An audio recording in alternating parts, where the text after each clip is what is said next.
بسم الله الرحمن الرحيم الحمد لله رب العالمين والصلاة والسلام على محمد وأهل بيته الطيبين الطاهرين اللهم صل على محمد وآل محمد وعجل فرجهم. So we're in greater sins. We were talking about lying. We said the first one of the first points we were talking about in this list was about related narrations. And we said that the person should be well versed in Arabic. If he says exactly the Prophet said exactly this or Imam said exactly this, he should understand the words to be able to relate that narration. Unless there is a way that he says, is paraphrasing or such and such narrated that this said this. You're referring it back to the book instead of saying exactly Prophet said this, Imam said that. A lot of time we could say, oh, it's narrated that he said this. It's narrated, for example, Al-Kafi, that Imam Ali alayhi salam said such and such, or it's related in Mishkat al-Anwar or Amali, Sheikh al-Mufid, for example, something like this. We can refer back to the book. And we said that sometime on Mimbar, the person would say, because they're painting the picture, and the event happened in the past, the listener knows the event happened in the past, but we are relating it like it's happening now in the present, and this is okay.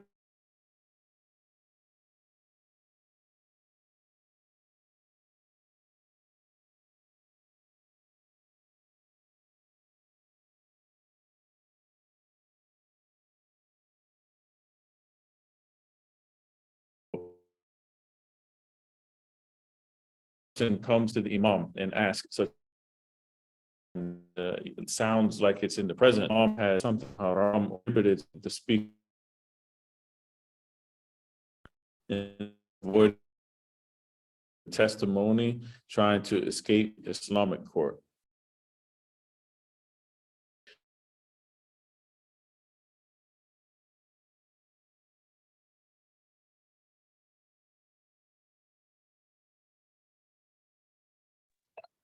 Sheikh, you're breaking out quite a bit. Looks like it's a bad day, bad connection. I think he's disconnected. Yeah, so let me see. Should we send him a text or? Yeah, he's disconnected. I see. Yeah, he's back.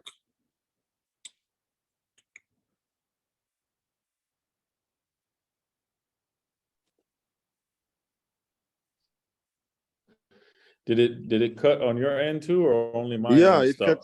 No, you got cut disconnected. Yeah. I got disconnected. Okay. All right. Inshallah, it won't happen again. I don't know what's going on with that.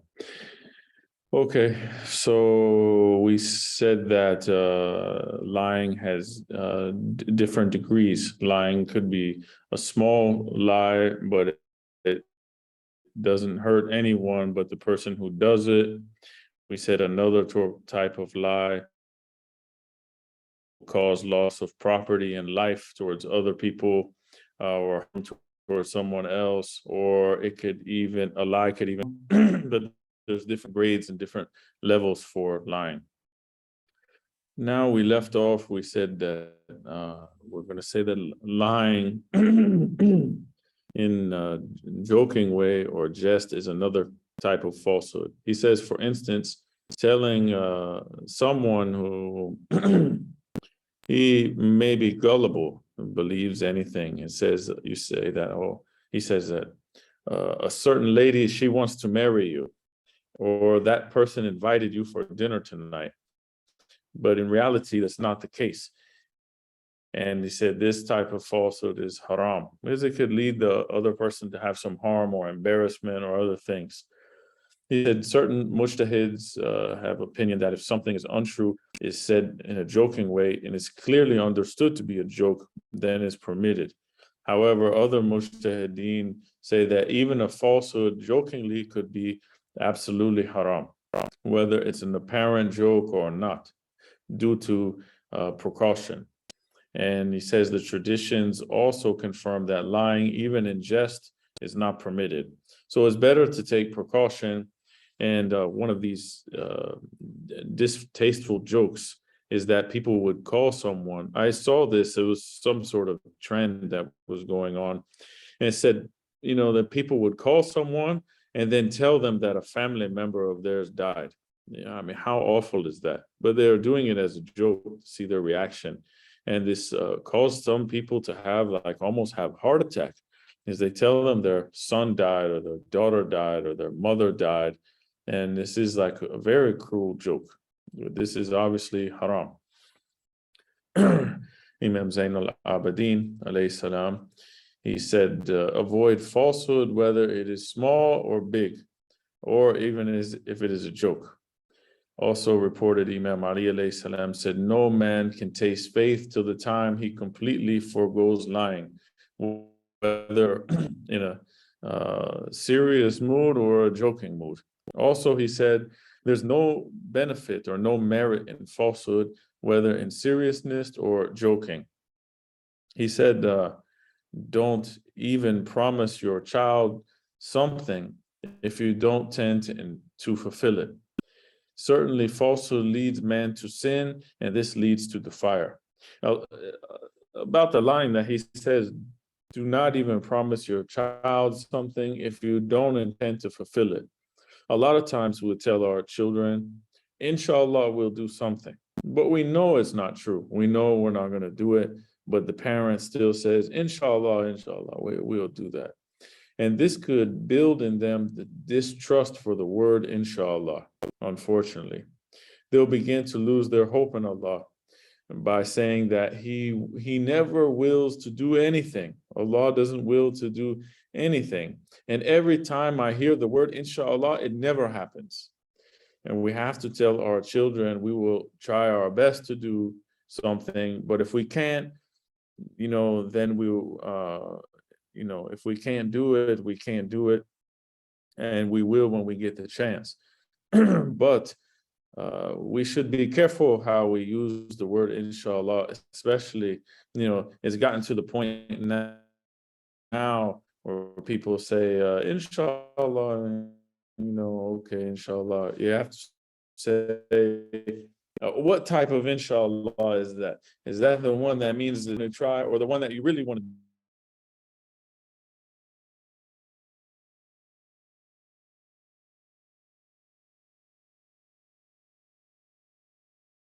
Rasulullah sallallahu alayhi wa alayhi, when he was advising Abu Dhar al-Ghafari, radiallahu anh, he says, Ya Abu Dhar, one who protects his private parts and his tongue will enter paradise.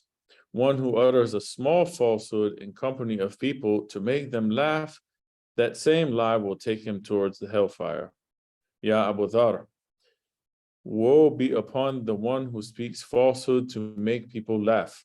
Woe be upon him, Ya Abu Dhar. One who remains silent will obtain salvation. Then silence is a must for you in place of falsehood. Not even the smallest lie should be uttered by you.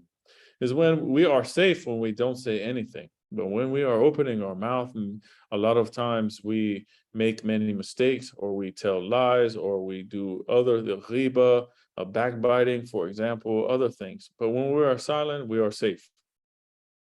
Only with speaking really useful things, or when necessary, or these type of things. Abu Dhar, he said, he asked, Ya Rasulullah, what is the repentance of the one who has intentionally spoken a lie? The Prophet said, the sin shall be erased by istighfar, doing forgiveness by the daily prayers. The Prophet is quoted also to have said that curse be upon the liar, even if he lied jokingly. Also narrated from the Prophet that he said, I guarantee a house in the best part of paradise for one who refrains from a dispute, even when he is on the right path. Subhanallah. A lot of time you are in the right, but arguing with the person leads to a lot of other bad things, breaking the relations, hurting the feelings of the other person, causing a rift in the community or in the household and other things. So sometimes even when you are right, you just, he says that to refrain from dispute is better. Just don't argue and dispute about it and make it into a big deal. The Prophet said, the one who gives up dispute, even when he is on the right, is guaranteed a house in the best part of paradise. Also, in a different grade of paradise has many different levels. He says in the medium grade level of paradise, for one who refrains from falsehood, even jokingly. And the house in the garden of paradise for a person who has the best morals. Lying jokingly is a sin, but not a greater sin. However, if the joke hurts the feelings of a believer or causes physical harm or loss of property or insults him, then it will be categorized as a greater sin. He said the next part of this about lying, hyperboles, common ones in conversation, are not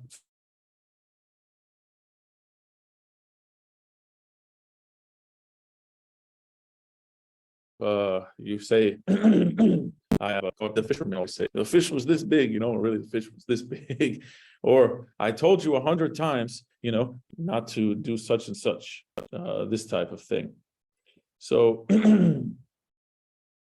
also, he means not by 100 times that he's actually said a thing 100 times, but it's a figure of speech that said, I have said it a lot. I've told you 1,000 times not to do that thing.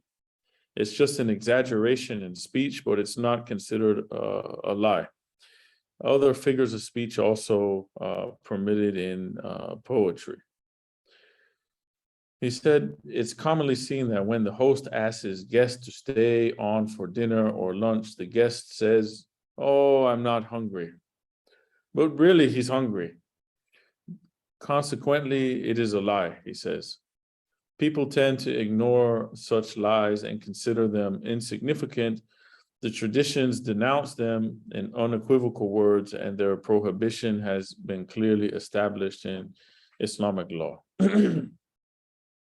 He says, we'll notice in this section a lot of things that we see common in certain cultures and customs, but we find in the narrations and things that we shouldn't do these type of things. I'll leave that for the listener to figure out on their own. But it says, Asma bin Umayyah says, on the first night of Aisha's wedding, Rasulullah sallallahu alaihi wa gave me a bowl of milk and told me to go give it to the ladies. The women said, "We are not hungry." When the Prophet heard this, he said, "Do not bring together hunger and falsehood." So Asma asked the Prophet, "Ya Rasulullah, if we desire something, but we refuse it verbally, is it a lie?" Prophet said, "Yes, certainly every kind of falsehood is recorded. Even the smallest lies is written down." So the author says, if a person, for the sake of formality, invites others, he says, "Please come and sit with us sometimes. Come visit us." When he really doesn't want them to come, he just says it to be nice and polite. He says it is not a lie, because the word "come" is conditional, it's uncertain, it is neither a truth nor a falsehood.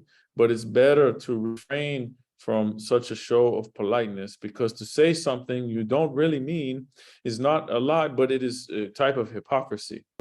One day, Imam Sadiq alayhi salam was seated with his son Ismail when one of his followers came, one of the Shia. They gave him salam, they sat down. When the Imam stood up and walked towards the ladies' portion, the man also followed to the door. Imam said farewell to him there. Later, Ismail asked his father, "Why didn't you invite him inside? Just for the sake of politeness." Imam said, "It's not proper to invite him inside I didn't want him to come inside, and neither did I wish that Allah should include me from among those who say one thing and wish another. So a lot of times people say something to someone, but they don't really mean it, and they're wishing something else. They say, "Oh, please come to my house and eat tonight," knowing well that they don't have any food in the house and they don't have a way to provide for that person. But just to be polite, they say, "Oh, come to my house and eat." The other person says, "Oh, no, no, I don't want to come. I'm not hungry," but they want to come. Then the other person says, "Oh, come to my house and eat." And this exchange, it goes back and forth. But we see that Imam, his son asked, "Why didn't you invite him? Just to be nice, just for politeness, even though you didn't want him to come." Imam says, "I didn't wish that Allah should include me among those who say one thing but wish for another thing." So we should be careful in this regard, this type of custom that is common amongst us. One type of falsehood is that a person says, "I dreamt such and such," or falsely attributes a dream to someone else when it is not so. The Prophet said the worst type of falsehoods are three types: to call someone as the son of someone other than his real father, to relate a dream that one has not seen, to say something which is not said by me, narrate false narrations. So one kind of falsehood is to relate folk tales which are not based on reality, but are considered true. The Prophet said the worst of the narrations is to narrate false history. So people consider those things as true, but they really didn't happen. It's not like the story that someone knows that it is not true and it has some moral lesson in it or something like this, but it's something that people actually consider true, but it's really false. We shouldn't narrate those falsehoods. He said examples are used to explain, understand, and remember some intellectual concepts. Sometimes animals are shown conversing among themselves. For example, he says there's a poem by Allama Iqbal where a squirrel advises the mountain to give up pride.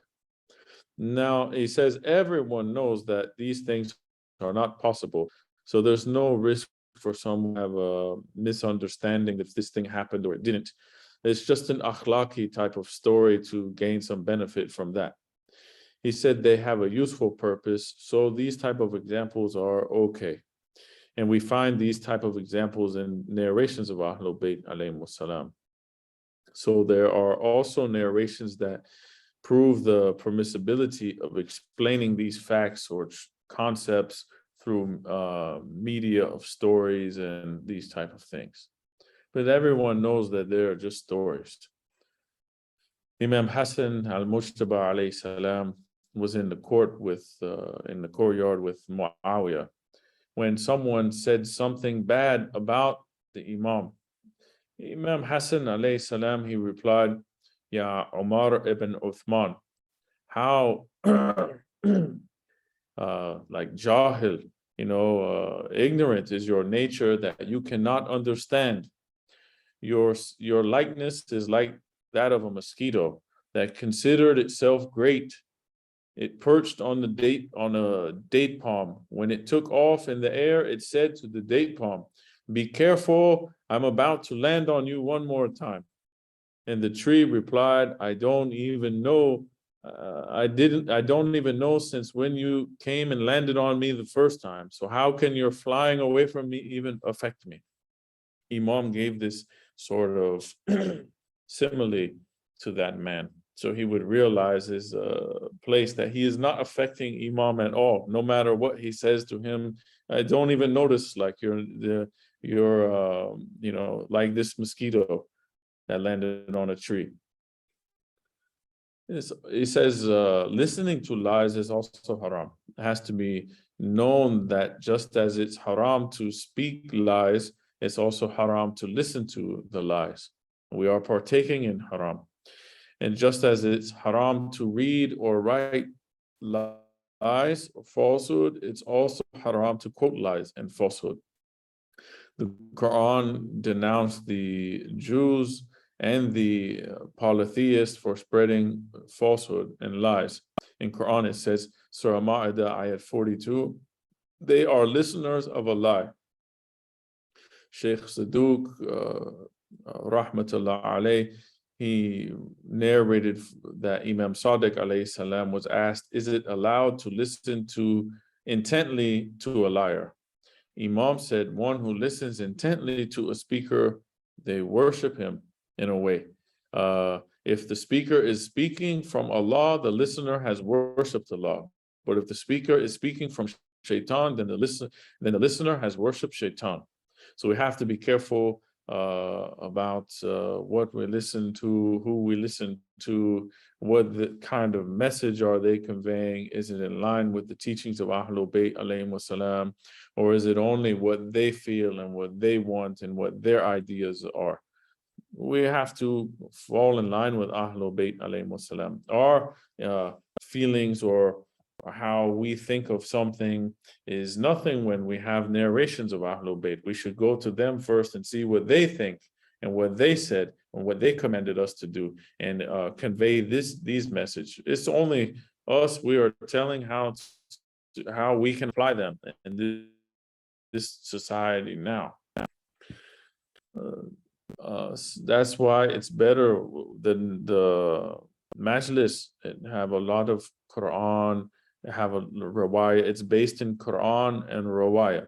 Not someone come and sit on minbar. The whole majlis, we don't hear any Quran, we don't hear any hadith, any riwayat. Only I think this, I feel that, this and that, and just their own opinions of things. This is not who we are coming for. We have barakat in thawab, in the words of Allah subhanahu wa ta'ala and words of Ahlul Bayt alayhim salam. He says, another narration from Imam Bakr alayhi salam found in Al-Kafi is similar to the one that we said about listening to the one who is speaking. Quran also says in Surah Hajj, ayat 30, and avoid false words. Also Surah Furqan, ayat 72, and they do not bear witness to what is false. These type of verses confirm impermissibility of listening to falsehood. When a liar is speaking a lie, it is a great sin. The place where he commits the sin becomes a place of wrath, and the listener also should not be included in that. We shouldn't be in the place where someone is doing haram.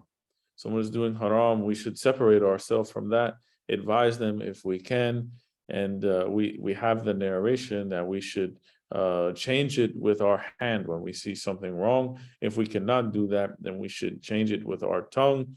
If we cannot do that by speaking out against it, then the least we can do, and the weakest of faith, is to hate it in our heart.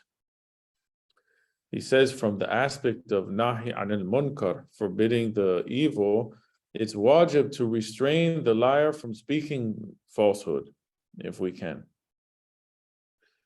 We have this thing that we're going to talk about now. It's called tawriya. Tawriya is concealment of the truth without uttering a lie. We'll explain. It will make sense after we explain. So tawriya means to say something, but it could be interpreted in more than one way. One of the meanings should be the truth, and the other one is against reality. It's said that the one who speaks a tawriya intends the true interpretation, whereas the listeners, they take it to mean something different. For example, a tyrant comes to your place and wants to call you outside, but you want to remain in the safety of your home. A person from your family goes to the door and they say, he is not here, with the intention he is not at the door. He is not here in this place, right here at the door. But the tyrant thinks he is not here means he is not home. So one person who is saying it, his intention is something else. And the listener gets something different from that. This is permitted, and this is tawriya. He says, or if an oppressor asks you where the whereabouts of a person who he wants to go do some harm to that person. In this case, you say, I don't know his whereabouts, signifying by the pronoun his, someone else who you really don't know where they are. So you say, I don't know his whereabouts, but his, you're not referring to that person, you're referring to someone else who you don't know where they are. In the same way, if one has committed a greater sin and someone asks him, have you committed this sin? The person could save his honor by saying, I shall seek forgiveness from Allah if I ever committed it. So he's saying that if I commit this, I will do istighfar. And he's saving his honor by not saying that he did commit that sin. These are type of tawriya. One of the khulafa, when they were killed, the person who killed him, they say that he ran past and they came and they asked, Imam, have you seen him? But the Imam, when he saw him, he moved from one side of the stair, we can say, for example, to the other side of the stairwell. So he said, have you seen this person? We're looking for him. He says, I have not seen him since I have been here. They understand that he hasn't seen him at all. Imam is meaning, I have not seen him since I have been here, since I have moved to this place. You know, so it's a type of way you are saying something that is true, but in reality, the speaker is getting something else from that. He says, similarly, we may use uncertain terms or rhetorical sentences. For example, he says, do you expect me to commit such a great sin? Or he can say the following prayer, O Allah, protect me from such and such sin. Also, if you have pointed out somebody's fault and he feels bad about it, there's no need to utter a lie and say, you don't have this sin. Don't worry, you don't have it. What can be said instead, he should say that your personality is such that it is wrong to say such things about you. You have such a good personality that people shouldn't say these things about you. And inshallah, it leads that person to reform their self. So tawriya is three types. It says the first type is when some purpose has to be achieved, or there's some sort of risk or some sort of harm that may come involved if one does not. And we quoted some examples for that already, shows their permissibility. Second type is when a person intends to harm or insult someone. He said this type is definitely haram.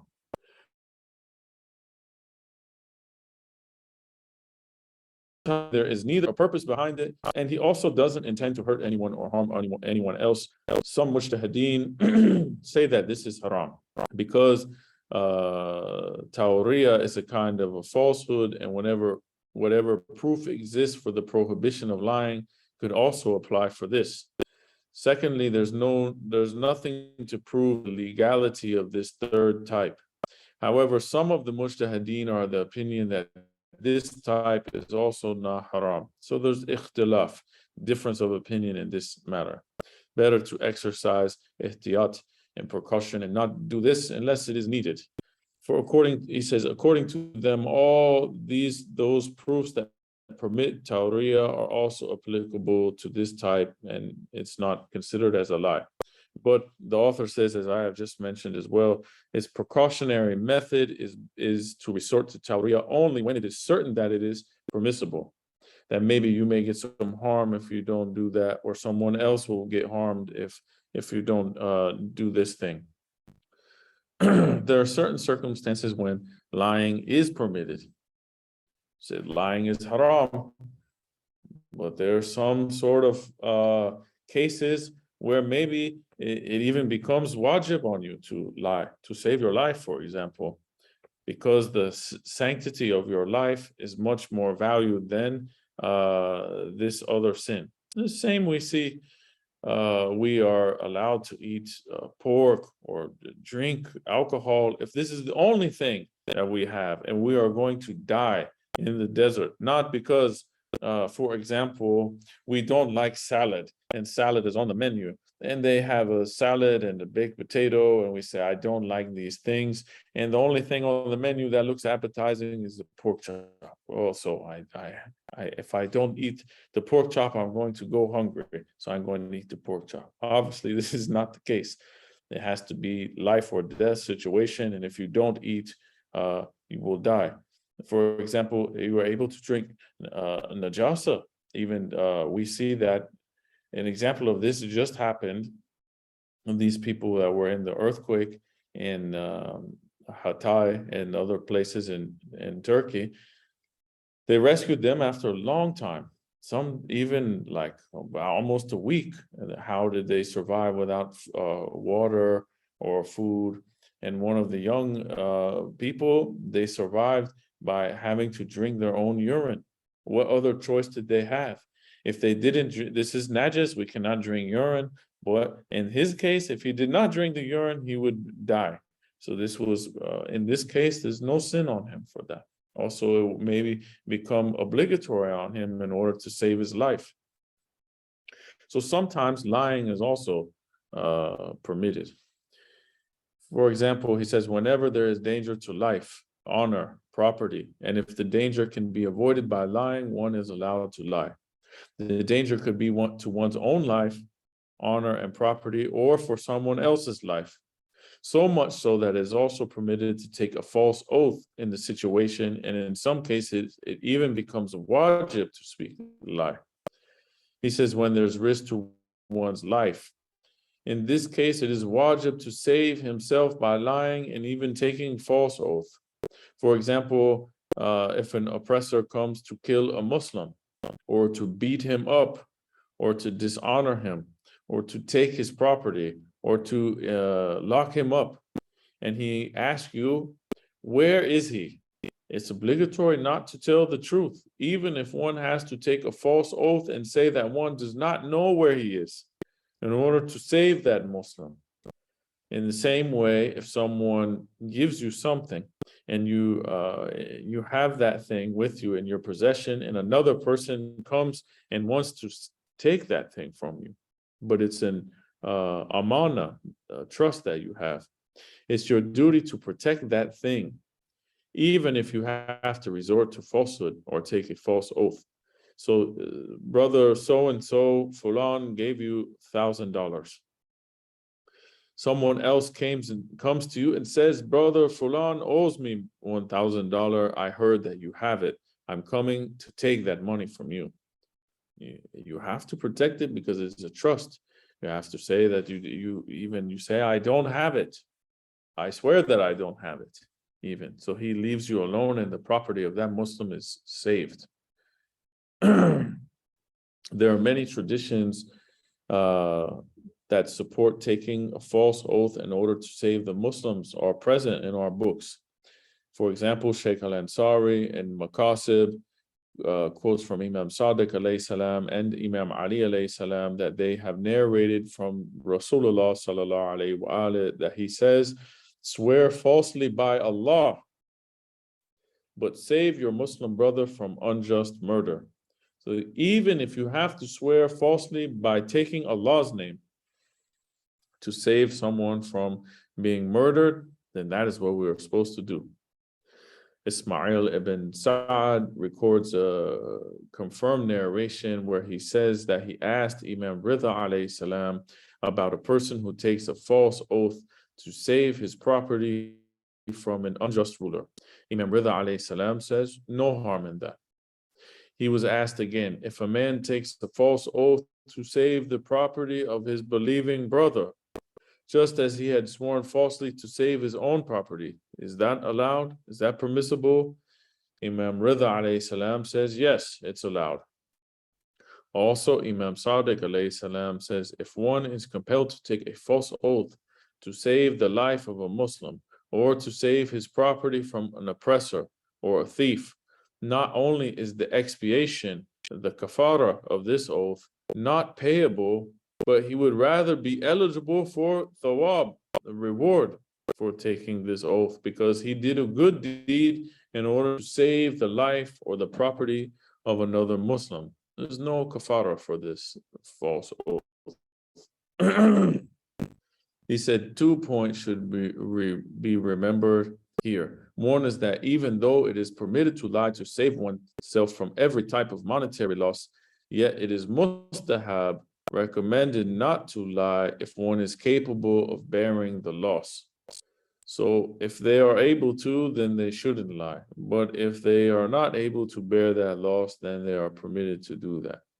Imam Ali alayhi salam said, the sign of belief is that one speaks the truth, even if it causes loss, and refrains from lie, even if it is beneficial to lie. So if it will cause hardship to the person, definitely they are permitted to tell the falsehood to save that property or that life and these type of things. So it is in the hands of the person in this case when it comes to monetary things, that they are the one to judge for that. Is it such an amount that it is a great deal that will suffer a big hardship, or is it only $10 or $5 where they will not suffer any hardship? He says another important point is that in situations where the mujtahideen have permitted tawriyah, it is best not to utter falsehood, but limit oneself to this only, tawriyah. So it's better to say the thing that if you can, the person, you are meaning one thing, but the person gets a different meaning from what you are saying, as we gave several examples before. So we will end here. We have run out of time. Sallu ala Muhammad wa ali Muhammad.